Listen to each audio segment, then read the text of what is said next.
matter of seconds, we're going to be joined by a very special guest, someone who, dare I say, consider a part of the family here at the Uncrowned HQ, Ariel Helwani Show, whatever you want to call us. She has been by our side, and I'd like to think we have been by her side as well. I really appreciate her coming on and talking to us. And I do believe, correct me if I'm wrong, her first chat since 2 Saturdays ago in Newark, UFC 316. It has come and gone, and the Venezuelan vixen, Julianna Peña, is here to talk to us. Hello, Julianna. You look fantastic. How are you? Hey, how's it going? I am great, minus all things considered. Oh, okay. Well, I'm happy to hear that you're doing great, minus all things considered. Could I, first of all, thank you, honestly, sincerely, thank you for coming on. I appreciate it. I do think this is your first chat, unless I missed something else. No, this is the first one and the only one. I appreciate that even more. What has life been like since 2 Saturdays ago for you? Depressing, maybe. But otherwise, I must be growing up, I think, because I feel like I took this one better than all of the rest. That's for sure. I Okay. definitely was bummed, but I must be growing up because I'm like, oh man, live to fight another day. It's all good. Life isn't over. Weird. Wow. And so like 5 years ago, completely different reaction? I would have already thrown myself in front of a bus 5 years No, ago. stop. Yes. I am way too competitive for my own good sometimes. Yes. And so what do you think it is? Is it just you're getting older or you have other things in life, better Ge- perspective? I'm getting older. Yeah, I would say, obviously getting closer in relationship with Christ is a big one. Getting older, having a daughter, not wanting to have like that, what is it called? Bad sportsmanship or poor attitude to show her. And then just overall, being blessed and grateful for the things that I have. I got a roof over my head and clothes on my back. I'm able to support me and my daughter and give her a life that I could only dream about as a kid. So, I'm still standing and life is all about perspective. So I have to say, I mean, I think you exemplified that in the immediate aftermath. Like that's seconds after the fight, the way in which you embraced. I think you shared a prayer with her. She shared one with you. Like you did not show any negative attitude or unsportsmanlike behavior. Like, look at this scene. This was beautiful stuff. Yeah, I think that for me, again, I am just grateful and blessed to be able to do what I love on a daily basis. Fighting in MMA, it truly sets my heart on fire. It's something that I'm very passionate about, and at the end of the day, it's all a sport, and it's just something that I do for a living. It's a weird thing. It's not a typical job that most people would do or say that they want to do for a living. But when you put so much into it and when you work so hard, you can only say, "Hey, good job. You get them next time," and you played a great game. So it's not anything, no ill will or bad sportsmanship on my end. I've been competing for a long time, and I think that the best thing that you can do is just tip your hat and tell the person that they did a great job. And if they're as close to Jesus as you are, you share a prayer. So that was a special moment. Could I ask, what did you say to her in that moment specifically? I prayed for her. I thanked God for the opportunity. I thanked God for getting me out of bed and for motivating me and for her motivating me to get out of bed. I prayed for her reign and for her children and the fact that God has placed her into those children's lives to better their lives and to take them out of a hard situation. And that is, it takes a special person to be able to take on that burden. And I know they're not a burden. I don't mean it like that, but to take on and to carry that cross for children that are not her own and for adopting them as her own. So, just a little nice prayer that we shared and it was all sincere. I love that and says a lot about you to do that in the moment. Could I ask, has your level of respect changed for her since fighting her? Has it evolved, or some of the things that is that all just part of the promotion, or did you feel that way about her? I felt that way about her. There's some of the things that I absolutely still feel about her. But with that being said, yes, it is a sport, and yes, there are some things that are said to lead up to a fight, which I stand by everything that I said. However, um, again, it's just one of those things where you can share the octagon, share that time, and just kind of be ultimately grateful for the time spent. And so, it's I forgot the first part of your question, but yeah, no, it's definitely a part of the sport, I believe, to be able to you know find something that fuels you to get you to get up there and muster up the courage to get locked inside that octagon. That's definitely a truth. So you said there are some things that I still feel about her. What are the things that you still feel about her? What are you referring to there? There was so many instances with people talking to me about her, knowing her from a personal experience, that had written to me or talked to me in person and about her. And I mean, maybe she just rubbed like eight different people the wrong way, maybe, but I think that there's probably some truth to that, with the way that she, treated those people. So, Wow. So you had people like sending you messages, DMing you, emailing you, whatever, and saying, "I hope you or beat." people that dealt with her on a personal basis too, like in person, so it wasn't just the DMs that I was receiving. It was actually people that have like come in contact with her, worked with her, known her, dealt with her in passing, whether it was equipment guys, just people in general around the entire camp that were just like, kill this broad, we do not like her. So I think that some of those things were probably, they had to have been true in some facet. But you know what? Here's the flip side to that. Maybe there's people writing her about me and what a, BZ I am. So you never know. There's two sides to every story. Somewhere in the middle lies the truth. How are you feeling from a confidence level going into this fight? It was well documented that you were an underdog, and it was rare to be that kind of an underdog as a champion. How were you feeling though as you were preparing for the fight? Not great. And as you know, and a lot of people kind of flip me crap for this, I've been doing this since 2008. I think I have dislocated, broken, and torn every ligament in my body. I was plagued with several injuries leading up to that fight, and it was not a good camp for me in that sense, because I knew that I was going into the fight with a pretty severe handicap. So bad that you thought about not fighting?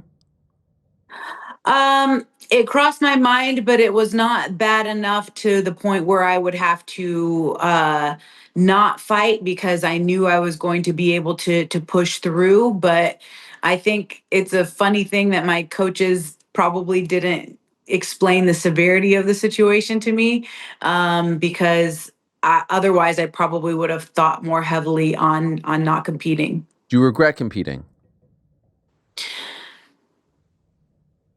Mm, no, I don't. I don't regret competing. I put in too much time. I've taken away too much time from other people, from my daughter, from my coaches, from their families. So I don't regret competing. No. I just wish that I could have competed under better circumstances. Could I ask specifically what are you referring to? What were you dealing with? Sure.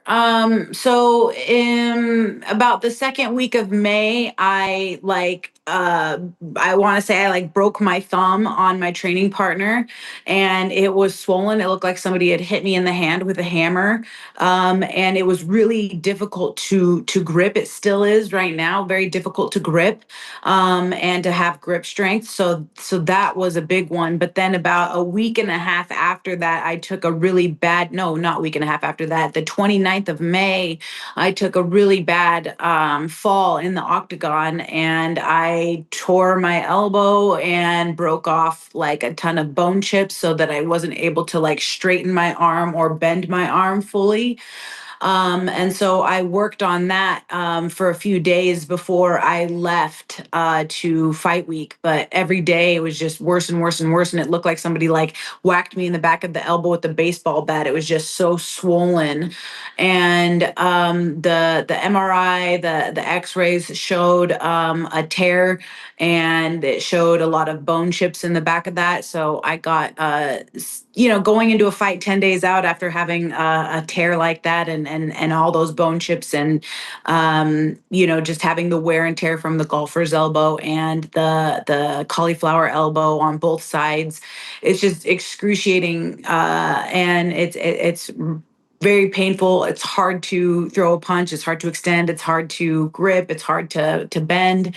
And it's just all around very painful. And I'm having surgery for that in July, and I'm going to clean that up. So looking forward to getting that done. But I remember a long time ago, I don't know if I was on The Ultimate Fighter, Ronda Rousey said, you have to be able to perform and be your best on your worst day.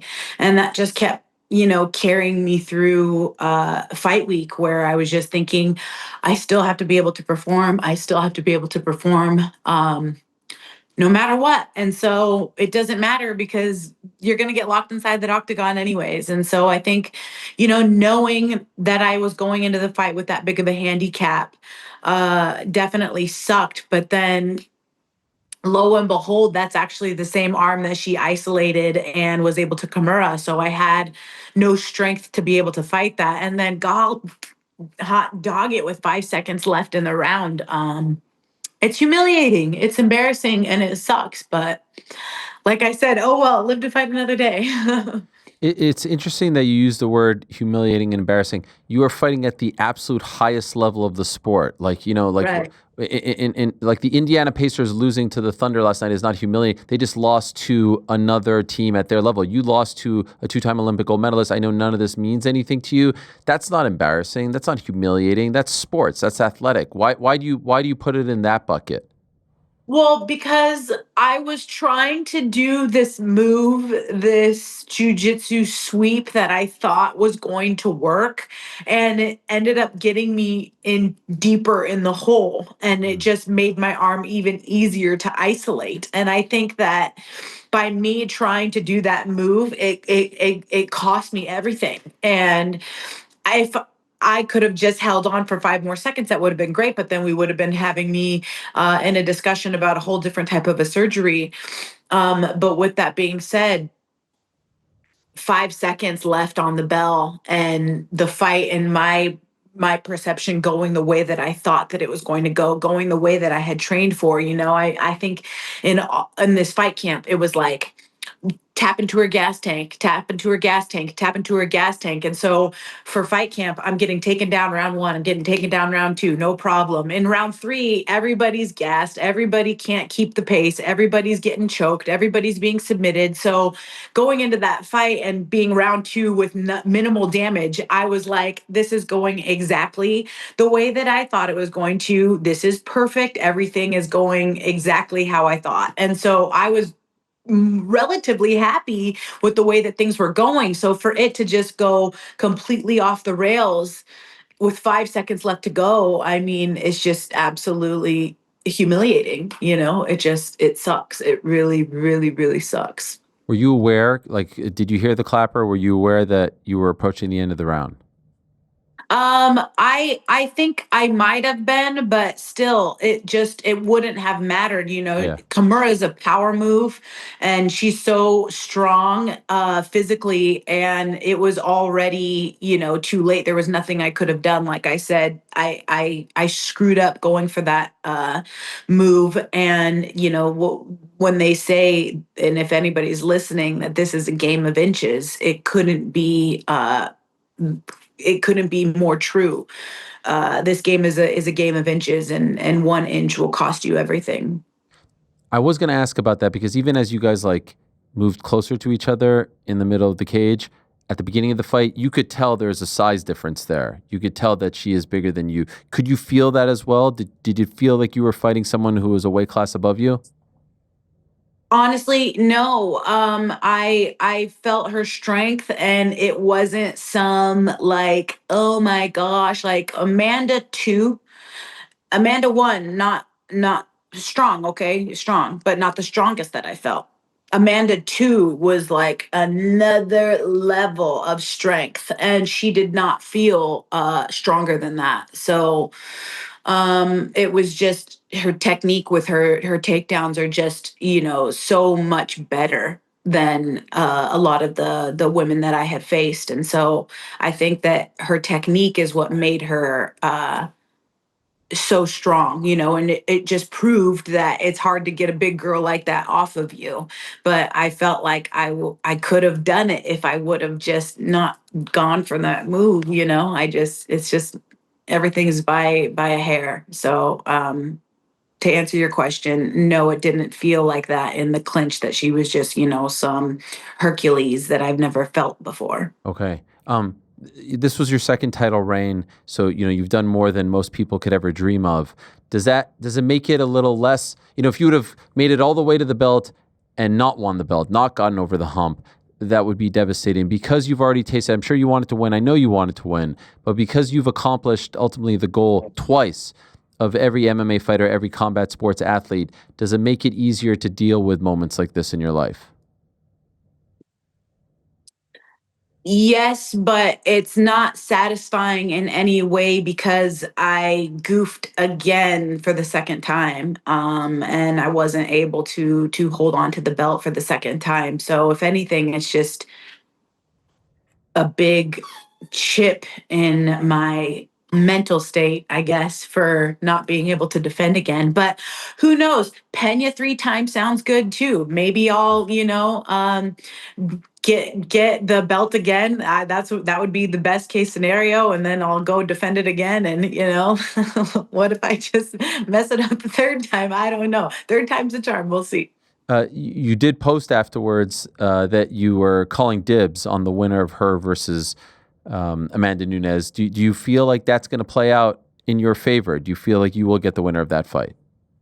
Well, Amanda and I were 1-1, and I still feel like there's some unfinished business there. And Kayla, I would love to compete against again, with a camp where I'm not going in there like a bag of bones, trying to put them together with duct tape. So that would be best case scenario. But I'll definitely be there cage side, watching them do their thing when they get ready to go for sure. I'm curious.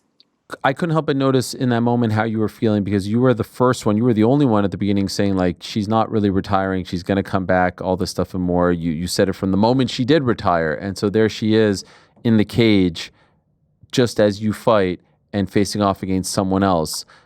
You were probably thinking of a million different things, but at any point did you allow yourself to digest that? And if so, what did you think of that whole scene afterwards? Yeah, no, I was just more so being like, cool, I want the winner of this. That'd be great. Cause now that I've fought in them both, I have, firsthand experience. But then also I was like, man, I really want to get out of this octagon, but they kept telling me that Joe wanted to interview me and that I can't leave because Joe is wanting to do an interview. And so I'm just sitting here like I want to leave and I don't care about this right now and I really want to go, and they're like, no, you can't leave, you have to stay. So I'm just sitting there just like watching it like, okay, is it over? Can Joe interview me so I can get out of here? And then as soon as Joe was done doing their little face off thing, they're like, cut, and they turned off the lights and he was like, I'm so sorry, I really wanted to Oh, interview you. And I'm just like, can somebody just like, we got to keep this thing yeah. turning. You know what I mean? Like I should have just left a long time ago when I wanted to. So it was just for me more irritating than anything because at that moment I could have cared less about their little drama show. Sure. By the way, was your daughter there? No, no, no. Okay. No, she wasn't there. I think it was easier when she was a baby to bring her along, and it was a nice distraction. But kids are very needy, especially at this age where they want your attention and they are, don't care about anything except for what they want to do. And I like maybe you do sometimes, and sometimes I take her like I have in the past, but like, do you bring your kids to work every day, Ariel? No, no, no, no. No. So that's kind of the mindset that I I have is get that. I don't bring my kids to I don't work. know how I saw some fighters like they'll sleep in the same hotel room as their kids, and I feel like that's probably very stressful. Well, Um, and I did that when she was still like when I came back and fought Nico Montano. I mean, I think I was still breastfeeding at that time. Like she was definitely in bed with me when I won my world title. She was there when I fought Amanda. She was, squaring up right behind my back. I know that she watches and that she's, of course, very supportive. But this is a place of business, and this is a place where I come to go to war, quite literally. It's very violent, and sometimes I don't know that that's the best place for a little girl. what I was just curious, like, how does she process this? What does she say to you when you come back?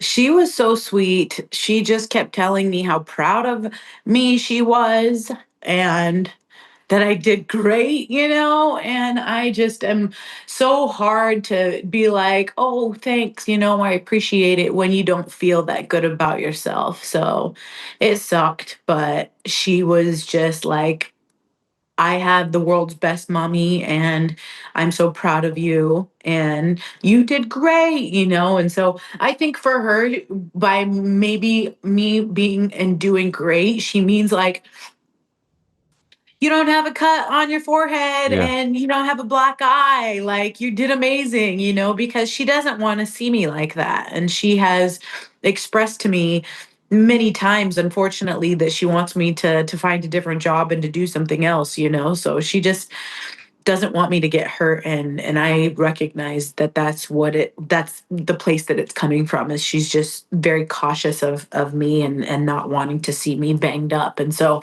her not seeing me banged up, she was like, that's a Yeah. win. Is there any part of you that wants to move on from all of this? It obviously affects you, and that's a byproduct of the passion that you have for it all. But because you've been around the game a long time, it's taking a toll on your body. You're a mom. Is there any part of you that is thinking about maybe not doing this anymore? Maybe in that moment when I lost, I said some things, but I can tell you that they're fleeting, because I don't want to do anything else. Fighting has been so much a part of my life that, golly, I can't even imagine. I mean, it's been what, a week and a half, almost 2 weeks, and I'm sitting here like, what am I supposed to do now? With the rest of my time. I mean, obviously, I'm going to Disney World. I'm going on a vacation. So that's definitely one thing. But after that, it's uh, I I have a lot of things to consider, Ariel, and they will all come after my surgery and my healing stage. But after healing, I've proven that you can tear 4 out of 5 ligaments in your knee and still win and compete at the highest level. I've proven that I can tear my other knee out and still come back and compete at the highest level. I have proven that I can dislocate my elbows and still come back at the highest level. So I've broken it all. I've torn it all. There's really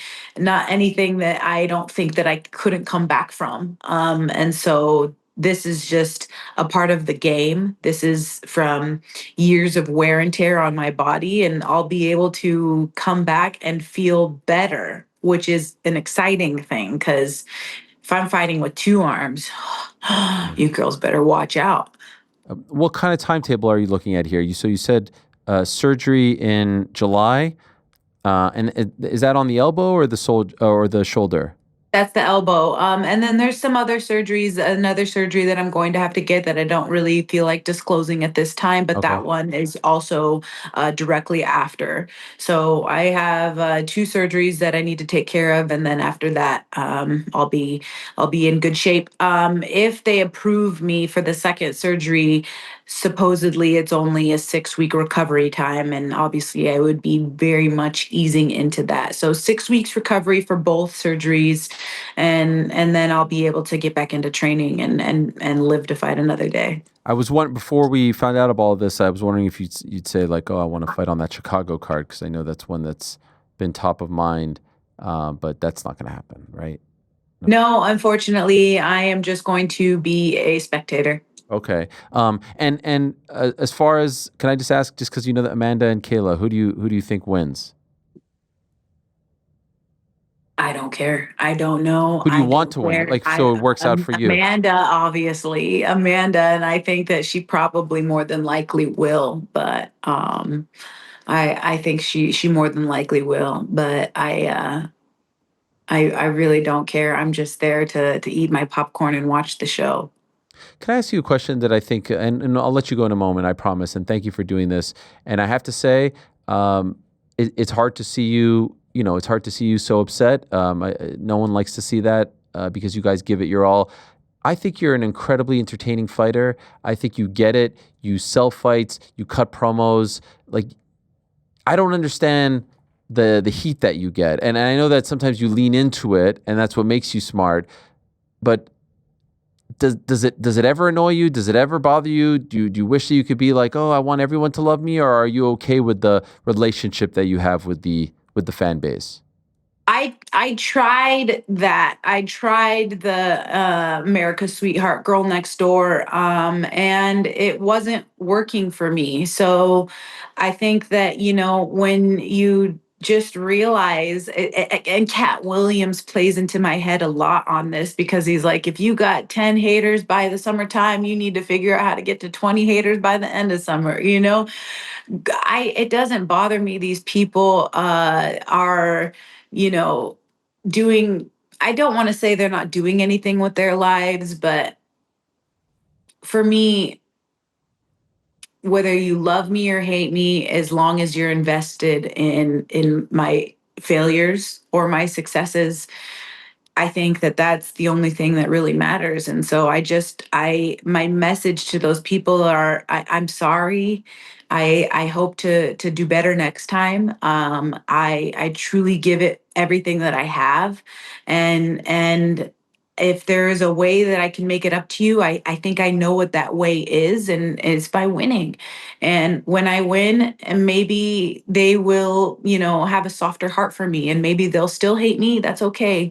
But at the end of the day, the people that are in my life that love me for me are the ones that I care about. And as long as I'm a good person to those people, then again, that's all I care about. And I don't know, very many occasions where I haven't been nice and good to even perfect strangers. I think that I'm pretty respectful and easy to get along with the majority of people that I come in contact with. And I think it's funny that most of these people that give me all this heat online would more than likely never say it to my face. But I would encourage them to, if they were ever to come across me in person, and let's talk about it. Maybe I can sway their opinion in real life. But these keyboard warriors or these people that are chirping at me, I do not pay mind to. In fact, I don't read the comments, and I don't um, get into it with them too much because I just don't care. I really don't. Not for nothing, you sold the hell out of the fight. It was entertaining. It was my most anticipated fight of the first half of the year. And I have to say, the fight night fit, if you will, it was June, but to show up like that, like a boss lady out of the Sopranos with the fur coat, I mean, that's big time stuff. Well done. Forget about it. What do you know? What do you say? Did you like the mob wife Yes, it was a great look. vibe? It was a great look.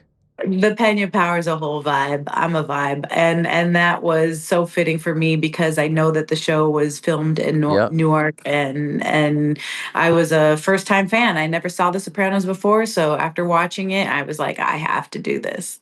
Well done. I appreciate you coming on. I know it's not easy, and I know part of you probably didn't want to talk. So thank you Yeah. very much, and congratulations on another great run, on selling a great fight, on going in there against one of the best fighters in the world.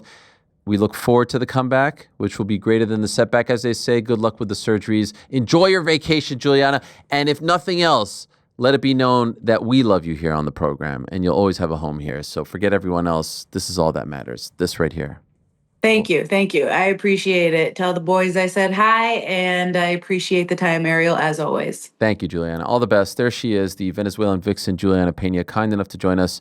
A tough one, an emotional one, but she shall be back, and I do think that she deserves a lot of respect and love. She is a fighter through and through. She has been through a lot in her personal life. She has overcome injuries, setbacks, all kinds of things.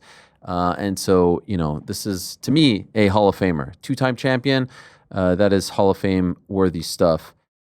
Thanks for watching this video. Before you go, if you haven't already, hit that subscribe button for us. Also, give us a thumbs up, leave a nice comment. These things go a long way. And while you're here, do check out the rest of the channel. We've got live shows and full interviews, clips, and a whole lot more. We're doing big things here, and we appreciate your support very much.